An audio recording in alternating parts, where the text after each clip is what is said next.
দেখুন, এরকম একটা প্রেস কনফারেন্স করতে তৃণমূল কংগ্রেসের কর্মী হিসাবে আমাদের লজ্জা লাগছে, আমাদের খারাপ লাগছে, কিন্তু আমরা নিরুপায়।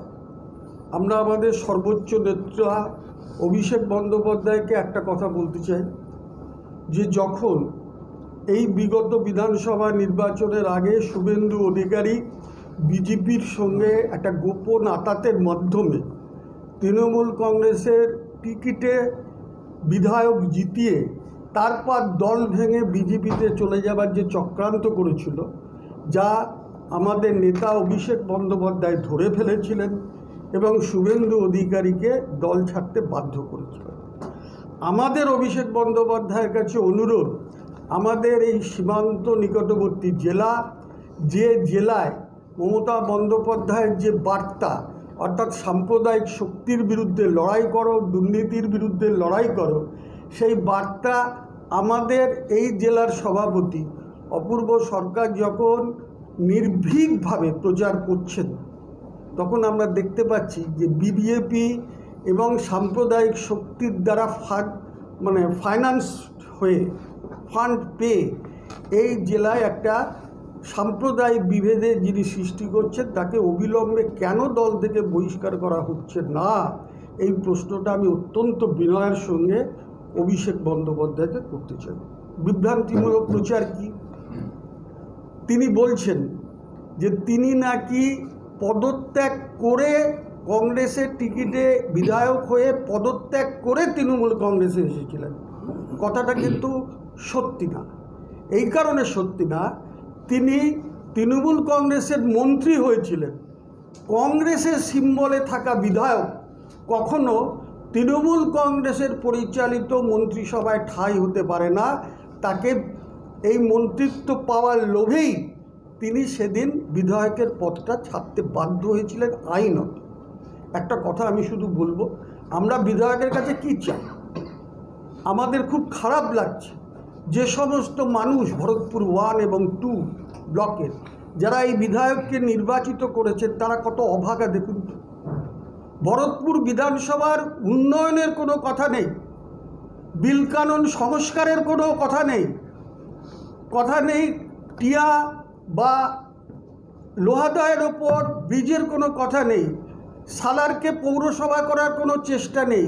সালারের মানুষের আবেগ যে সালারের নাম ভরতপুর 2 ব্লক না থেকে সালার ব্লক হোক, সেই সমস্ত কথা আমরা একবারও শুনলাম না। বিধায়ক আমাদের মুখ্যমন্ত্রীর কাছে গেলেন এবং বললেন, একটা সংখ্যালঘু প্রধান এলাকা বলছেন, কিন্তু তিনি কি জানেন, খবর রাখেন যে ভরতপুর ব্লকে একটা কোয়েড স্কুলে অন্তত 2000-2500 ছেলেমেয়েকে একসঙ্গে পড়তে হয়? কই, আমরা তো কখনো শুনলাম না তিনি বিধানসভায় দাঁড়িয়ে শিক্ষামন্ত্রীকে বলতে যে ভরতপুরে একটা গার্লস স্কুল চাই। এই কথা তাকে আমরা বলতে শুনি, আমরা কখনো তাকে বলতে শুনিনি এখন পর্যন্ত। তিনি এই যে মমতা বন্দ্যোপাধ্যায় আমাদের নেত্রী, পাড়ায় সমাধান, প্রত্যেকটা অঞ্চলে বুথ পিছু 10 লক্ষ করে টাকা সেই এলাকার উন্নয়নের জন্য দিয়েছেন। তিনি খবর রাখেন তার এলাকার 12টা অঞ্চল, সেই অঞ্চল থেকে কি প্রপোজাল গেল, কোথায় কোথায় কি উন্নয়ন করতে হবে? না, তাকে দিতে হবে কি? ব্লক তৃণমূল কংগ্রেসের সভাপতি কে হলো, অঞ্চলের কে হলো, কর্মাধ্যক্ষ কে হলো, তা নিয়ে তিনি ব্যস্ত। তাই আমরা অত্যন্ত বিনয়ের সঙ্গে সর্বোচ্চ নেতৃত্বকে বলছি যে আপনাদের এই উদাসীনতা মুর্শিদাবাদ জেলার মানুষকে, যারা তৃণমূল কংগ্রেসকে দেখে তৃণমূল কংগ্রেসের উন্নয়নকে সামনে রেখে এগোতে চায়, তারা ক্রমশ হতাশাগ্রস্ত হচ্ছে। তাই অবিলম্বে আমাদের অনুরোধ যে আপনারা এর বিরুদ্ধে ব্যবস্থা গ্রহণ করুন, এবং এমন ব্যবস্থা গ্রহণ করুন যাতে আগামী দিনে কোনো তৃণমূল কংগ্রেসের কোনো নেতা এই রকম ধৃষ্টতা দেখাবার সাহস না করেন। আরেকটা কথা বলতে ভুলে গিয়েছিলাম যে একজন বিধায়ক প্রতি বছর তার এলাকার উন্নয়নের জন্য 70 লক্ষ টাকা পান। দয়া করে আপনি এই 4-4.5 বছরে কত টাকা পেয়েছেন এবং সেই টাকায় কোথায় কোথায় উন্নয়ন করেছেন তার তালিকাটা দিন। অপূর্ব সরকারের দেবাশিস চ্যাটার্জি, জয়দেব ঘটক বা পার্থপ্রতিম সরকার, এদের নাম করে বিভেদ না ছড়িয়ে আপনি এলাকার মানুষকে গিয়ে বলুন যে আমি আমার এলাকার উন্নয়ন তহবিল থেকে এই টাকা পেয়েছি, আগামী দিনে এই কাজ আমরা করতে চাই। এছাড়াও সালারে একটা দীর্ঘদিন ধরে আপনাদের জানা ভালো যে কাঁদির বিধায়ক যখন জেলা পরিষদ থেকে লড়াই করে কাঁদির সাধারণ গরিব ছেলেমেয়েরা যাতে নিজের পায়ে দাঁড়াতে পারে তার জন্য একটা মার্কেট কমপ্লেক্স করার উদ্যোগ নিয়েছেন এবং যা হতে চলেছে, তখন দীর্ঘ 15 বছর ধরে সালার রেল স্টেশনের সামনে তৈরি হয়ে পড়ে রয়েছে একটা মার্কেট কমপ্লেক্স, অথচ সেই মার্কেট কমপ্লেক্সে সালারের গরিব সাধারণ মানুষ এখনও দোকান দিয়ে নিজেদের জীবিকা নির্বাহের যে সুযোগ পেত সেই সুযোগ পায় না। আমরা একদিনও দেখিনি বিধায়ক জেলা পরিষদে গিয়ে এডিএম ডিএম জেলা পরিষদের সভাধিপতির সাথে কথা বলে সেই মার্কেট কমপ্লেক্সটা চালু করার কোনো উদ্যোগ নিতে। আমি বলি দয়া করে আপনি এইগুলো নিয়ে সচেষ্ট হন, তাহলে অন্তত যে অন্যায় ভরতপুরের মানুষের কাছে করেছেন আল্লাহ তাআলা তা থেকে আপনাকে হয়তো কিছুটা মুক্তি দিলেও দিতে পারেন। ধন্যবাদ।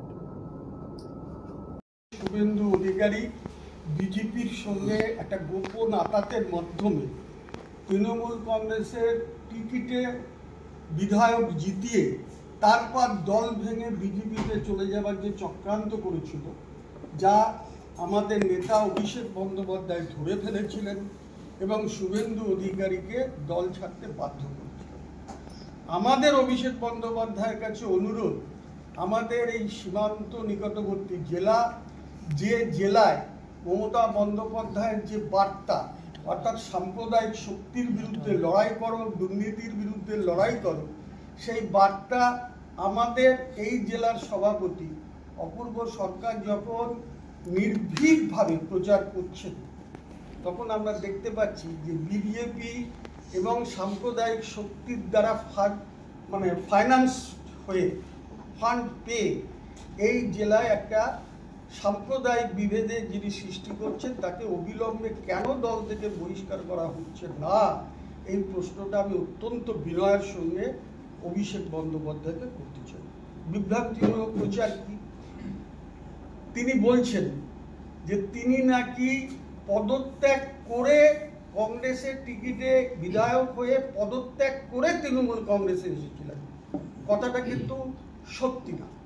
এই কারণে সত্যি না, তিনি তৃণমূল কংগ্রেসের মন্ত্রী হয়েছিলেন। কংগ্রেসের সিম্বলে থাকা বিধায়ক কখনো তৃণমূল কংগ্রেসের পরিচালিত মন্ত্রিসভায় ঠাঁই হতে পারে না। তাকে এই মন্ত্রিত্ব পাওয়ার লোভেই তিনি সেদিন বিধায়কের পদটা ছাড়তে বাধ্য হয়েছিলেন আইনত। একটা কথা আমি শুধু বলবো, আমরা বিধায়কের কাছে কি চাই? আমাদের খুব খারাপ লাগছে যে সমস্ত মানুষ ভরতপুর 1 এবং 2 ব্লকে যারা এই বিধায়ককে নির্বাচিত করেছেন তারা কত অভাগা দেখুন। ভরতপুর বিধানসভার উন্নয়নের কোনো কথা নেই, বিল কানুন সংস্কারের কোনো কথা নেই, টিয়া বা লোহাদয়ের ওপর ব্রিজের কোনো কথা নেই, সালারকে পৌরসভা করার কোনো চেষ্টা নেই। সালারের মানুষের আবেগ যে সালারের নাম ভরতপুর 2 ব্লক না থেকে সালার ব্লক হোক, সেই সমস্ত কথা আমরা একবারও শুনলাম না। বিধায়ক আমাদের মুখ্যমন্ত্রীর কাছে গেলেন এবং বললেন। একটা সংখ্যালঘু প্রধান এলাকা বলছেন, কিন্তু তিনি কি জানেন, খবর রাখেন যে ভরতপুর ব্লকে একটা কোয়েড স্কুলে অন্তত 2000-2500 ছেলে মেয়েকে একসঙ্গে পড়তে হয়? আমরা তো কখনো শুনলাম না তিনি বিধানসভায় দাঁড়িয়ে শিক্ষামন্ত্রীকে বলতে যে ভরতপুরে একটা গার্লস স্কুল চাই। এই কথাটাকে আমরা বলতে শুনি, আমরা কখনো তাকে বলতে শুনিনি এখন পর্যন্ত। তিনি এই যে মমতা বন্দ্যোপাধ্যায় আমাদের নেত্রী পাড়ায় সমাধান, প্রত্যেকটা অঞ্চলে বুথ পিছু 10 লক্ষ করে টাকা সেই এলাকার উন্নয়নের জন্য দিয়েছেন। তিনি খবর রাখেন তার এলাকার 12টা অঞ্চল, সেই অঞ্চল থেকে কি প্রপোজাল গেল, কোথায় কোথায় কি উন্নয়ন করতে হবে? না, তাকে দিতে হবে কি ব্লক তৃণমূল কংগ্রেসের সভাপতি কে হলো, অঞ্চলের কে হলো, কর্মাধ্যক্ষ কে হলো তা নিয়ে তিনি ব্যস্ত। তাই আমরা অত্যন্ত বিনয়ের সঙ্গে সর্বোচ্চ নেতৃত্বকে বলছি যে আপনাদের এই উদাসীনতা মুর্শিদাবাদ জেলার মানুষকে, যারা তৃণমূল কংগ্রেসকে দেখে তৃণমূল কংগ্রেসের উন্নয়নকে সামনে রেখে এগোতে চায়, তারা ক্রমশ হতাশাগ্রস্ত হচ্ছে। তাই অবিলম্বে আমাদের অনুরোধ যে আপনারা এর বিরুদ্ধে ব্যবস্থা গ্রহণ করুন, এবং এমন ব্যবস্থা গ্রহণ করুন যাতে আগামী দিনে কোনো তৃণমূল কংগ্রেসের কোনো নেতা এইরকম ধৃষ্টতা দেখাবার সাহস না করেন। আরেকটা কথা বলে দিই, বলতে ভুলে গিয়েছিলাম, যে একজন বিধায়ক প্রতি বছর তার এলাকার উন্নয়নের জন্য 70 লক্ষ টাকা পান। দয়া করে আপনি এই 4-4.5 বছরে কত টাকা পেয়েছেন এবং সেই টাকায় কোথায় কোথায় উন্নয়ন করেছেন তার তালিকাটা দিন।